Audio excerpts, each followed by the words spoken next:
డిఎస్సీలో జరిగిన అవకతవకలే గత కొంతకాలంగా వైఎస్ఆర్ కాంగ్రెస్ పార్టీ అయితే రాష్ట్ర వ్యాప్తంగా నిరసనలు అయితే వ్యక్తం చేస్తుంది. దానిలో భాగంగా ఈరోజు విజయవాడ ముత్యాలంపాడులో కూడా వైఎస్ఆర్సీపీ ఆధ్వర్యంలో మాజీ శాసనసభ్యులు మల్లాది విష్ణు గారి ఆధ్వర్యంలో అయితే ఈరోజు నిరసన కార్యక్రమం చేస్తున్నారు. ఈ నిరసన కార్యక్రమానికి ఒక్కసారిగా తెలుగుదేశం పార్టీ కార్యకర్తలంతా కూడా వ్యతిరేక నినాదాలు చేస్తూ కూడా నిరసన శిబిరం దగ్గరకు వచ్చేసి ఆ టెంటులు పీకేసిన పరిస్థితి అయితే ఉంది. అదేవిధంగా అక్కడక్కడ పెద్ద ఎత్తున కూడా ఆ అల్లర్లు సృష్టించక ప్రయత్నాలు చేశారంటూ కూడా వైఎస్ఆర్ కాంగ్రెస్ పార్టీ ఆరోపిస్తుంది. అసలు ఏం జరిగిందనే విషయాన్ని తెలుసుకుందాం. మనతో పాటు ఉన్నారు మాజీ శాసనసభ్యులు మల్లాది విష్ణు గారు. ఆరోపించట్లేదు, మీరు చూడలేదా? మేము ఆరోపించడం కాదు, మీరు కరెక్ట్గా చెప్పాలి. మీడియా ప్రజెంటేషన్ కరెక్ట్గా ఉండాలి. ఏం చేశారు?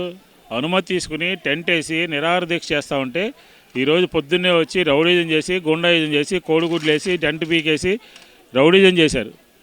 అది చెప్పాలి. ఆరోపిస్తున్నారండి. అనుమతి తీసుకున్నాం. వైఎస్ఆర్ కాంగ్రెస్ పార్టీ డిఎస్సీలో జరిగినటువంటి అక్రమాల మీద 10 రోజులుగా ఒక కార్యక్రమాన్ని ఇచ్చాం. ఆ కార్యక్రమానికి తగ్గట్టుగా ఈరోజు 3 మండలాల్లో ఒక మండలంలో నిరాహార దీక్ష చేస్తాము.